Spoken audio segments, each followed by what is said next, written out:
හැල්ලම අද අපි කතා කරන්නේ 2020 A level PO paper 11 B කොටස. ඒක අපිට HH කියලා ශීතයක් දීලා තියෙනවා.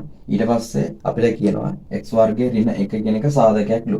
අපිට B හොයන්න කියලා තියෙනවා පළවෙනි කොටසෙන්. එතකොට අපි ඇල්ගොරිතමයට අනුව අපි දන්නවා බෙදීමේ ඇල්ගොරිතමයට අපි දන්නවා fx කියලා ශීතයක් දුන්නා. ඒක ලියන්න පුළුවන් gx hx ධන rx කියලා. ඒකට අනුව අපි මේ hx කියන ශීතය ලිව්වොත්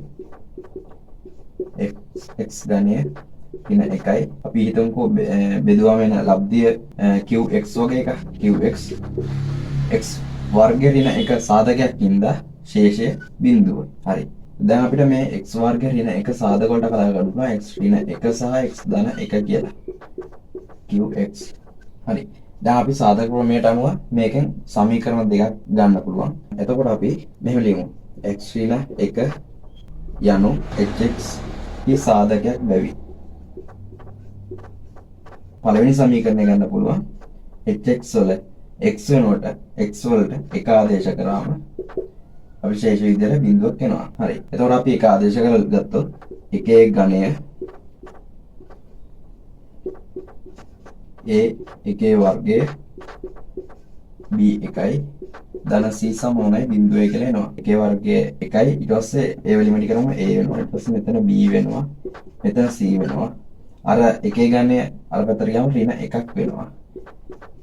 දොර පළවෙනි සමීකරණය ගත්තා. ඊට පස්සේ අපි දන්නවා x ධන එක කියන්නේ hx වල සාධකයක් කියලා. එතකොට අපි ලියමු x ධන 1 යනු hx හි සාධකයක් බැවින් x වලට ඍණ එක ආදේශ කරාම ශේෂය බිඳුවක් වෙනවා. මොකද මේ කොටස ඍණ එක ආදේශ කරාම මේ කොටස බිඳුවක් වෙන සම්පූර්ණයෙන් මේ කොටස නැති වෙනවා. ශේෂයත් බිඳුව වෙන්නේ. හරි. ඊට පස්සේ අපි ඍණ එක ආදේශ කරලා ගත්තොත් ඍණ එකේ ඝණය එනවා. ඊට පස්සේ a ඍණ එකේ වර්ගය b ඍණ එකයි ධන c සමානයි බිඳුවයි. හරි. ඊට පස්සේ ඍණ එක වර්ගය එකයිනේ. ඊට පස්සේ එකයි වලින් වැඩි කරන් එහෙම තමයි.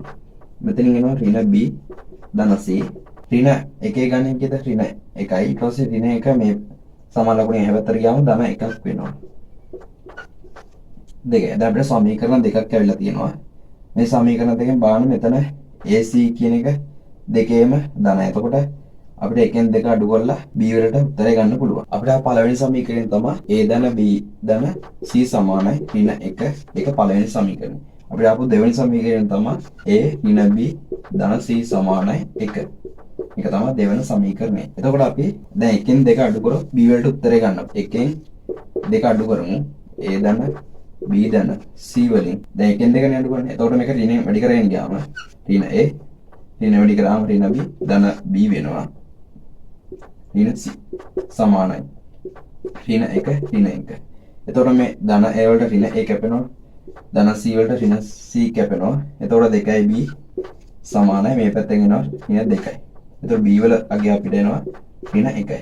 අපිට දැන් b වල අගය ඍණ 1යි කියලා උත්තරේ ගත්තා. ඊට පස්සේ අපිට දෙවෙනි කොටසේ දීලා තියෙනවා hs කියන එක x වර්ග ඍණ 2යි x වලින් බෙදුවාම ශේෂයේ විදියට 5යි x ධන k කියලා එනවා කියලා. අපි ඒ කොටස බලමු කොහොමද හදන්නේ කියලා. එතකොට b වල උත්තරය අපිට ආවා ඍණ 1යි කියලා. අපිට මේ සමීකරණ දෙකත් පැත්තකින් දාගමු.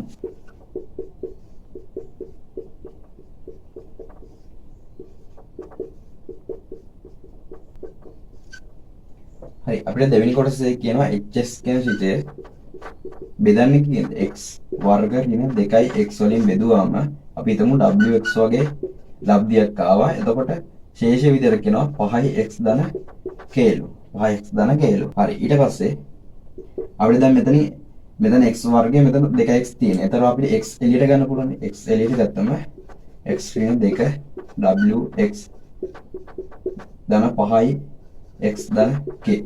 හරි. අපි මෙහෙම කරමු. අපි x වලට බිඳුව දාමු. x වලට බිඳුව දැම්මම hx වල x වෙනුවට බිඳුව ආදේශ වෙනවා. එතකොට x ඝනය බිඳුවක් වෙනවා. ax වර්ගය බිඳුවක් වෙනවා. ඊට පස්සේ bx බිඳුවක් වෙනවා. අවසානයේ c විතරයි ඉතුරුනේ. c සමානයි. දැන් බිඳුව ආදේශ කරාම මොකද්ද වෙන්නේ? බිඳුව ආදේශ කරාම x වලට බිඳුව ආදේශ කරාම මෙතන බිඳුවක් වෙනවා. ඒතර මේ සම්පූර්ණ කෑල්ලම බිඳුවක් වෙනවනේ. ඊට පස්සේ මෙතන 5x කියන එක බිඳුවක් වෙනවා. ඊට පස්සේ k විතරයි ඉතුරු වෙන්නේ. එතකොට අපි තුන්වෙනි ප්‍රකාශනය. ඊට පස්සේ අපිට ගන්න පුළුවන් x වෙනුවට 2 ආදේශ ගන්න පුළුවන්. x වෙනුවට 2 ආදේශ කරාම මොකක්ද වෙන්නේ? මේ hx වල x වෙනුවට 2 ආදේශ වෙගෙන යනවා. එතකොට 2 ඝනය a 2 වර්ගය b 2 ධන c සමානයි. දැන් මෙතෙන්ට 2 ආදේශ කරාම මේ කොටස බිඳුවක් වෙනවා. මේ කොටස බිඳුවක් වෙනවා. ඊට පස්සේ මේ සම්පූර්ණ කොටස බිඳුවක් වෙනවනේ. ඊට පස්සේ මේ කොටස නැති වෙනවා. ඊට පස්සේ මෙතනින් 5යි x වලට 2 ආදේශ වෙනවා ධන k. ඊට පස්සේ 2 ඝනය අපි දන්නවා 8යි කියලා. ඊට පස්සේ දෙවරක් 2 4යි 4යි a මෙතන 2යි b ධන c සමානයි 10 ධන k. හරි. ඊට පස්සේ මේ 4යි a මේ b වෙනුවට මේ අගේ අපි ගත්තාගේ ආදේශ කරමු ඍණ 1 c වෙනුවට දැන් අපිට c වෙනුවට c සමානයි k කියලා ප්‍රකාශනයක් ආවනේ. අපිට ඒකෙන් අපිට c වෙනුවට k ආදේශ ගන්න පුළුවන්. එතකොට 10 ධන k. එතකොට k වලට k කපන්න පුළුවන්. මේ ඍණ මේ ධන 8 මේ පැත්තට ගියාම ඍණ 8ක් වෙනවා. ඍණ 8යි. හරි. ඊට පස්සේ මෙතනින් 4යි a ඍණ 2යි සමානයි. මෙතන 10 ඍණ 8යි සුළු වුණාම 2යි. ඊට පස්සේ මේ ඍණ 2 මේ පැත්තට ගියාම ධන 2ක් වෙනවා. එතකොට මෙතන 4යි a මේ ඍණ 2 මේ පැත්තට ගියාම ධන 2ක් වෙනවා. ධන 2 මෙතන 2යි 4ක් වෙනවා. එතකොට a වලට අගය වෙනවා 1යි කියලා. හරි. එතකොට අපි a වල අගය දන්නවා b වල අගය දන්නවා. එතකොට අපිට c වල අගය ගන්න පුළුවන් මේ පළවෙනි සමීකරණයට දාමු. එකෙන් අපිට ගන්න පුළුවන් a දන්නවා කීයද 1යි. b ඍණ 1යි. ධන c සමානයි ඍණ 1යි. එතකොට මේ ධන 1ට ඍණ 1 කැපෙනවා c සමානයි ඍණ 1යි කියලා එනවා. එම නිසා අපි දන්නවා k කියන්නේ කීයද එමනම්. k කියන්නේ ඍණ 1යි. හරි. ඊට පස්සේ දැන් අපි abc සහ k හෙව්වා. දැන් අපිට කියනවා මේක සාධක වලට කරන්න කියලා. හරි. දැන් අපි හොයාගත් අගයන් ඇසුරෙන් hs ලියාගත්තොත් hx ලියා ගන්න පුළුවන් x ඝනය a කියන්නේ කීයද? a කියන්නේ 1යි. එතකොට x වර්ගය b කියන්නේ ඍණ 1යි. ඍණ x c කියන්නේ ඍණ 1යි. හරි. දැන් අපිට මේක සාධක වලට කරන්න කියලා කියන්නේ. සාධක වලට කරන්න කියලා තමයි තියෙන්නේ. එතකොට ඍණ x ඍණ 1 සමානයි.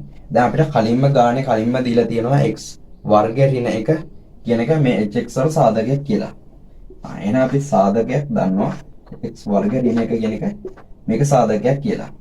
හරි. ඊට පස්සේ දැන් අපිට x ඝනය හැදෙන්න බෑ. x ඝන අනිත් සාධකය ලියන්න නම් මෙතන x ඝනය හැදෙන්න ඕනේ. එතකොට x ඝනය හැදෙන්න නම් අපි මෙතනට x එකක් දැම්මා x ඝනය එනවා. ඊට පස්සේ මෙතන බලන්න ඍණ 1 එන්න ඕනේ. ඍණ 1 එන්න මෙතන ධන 1ක් තියෙනවා.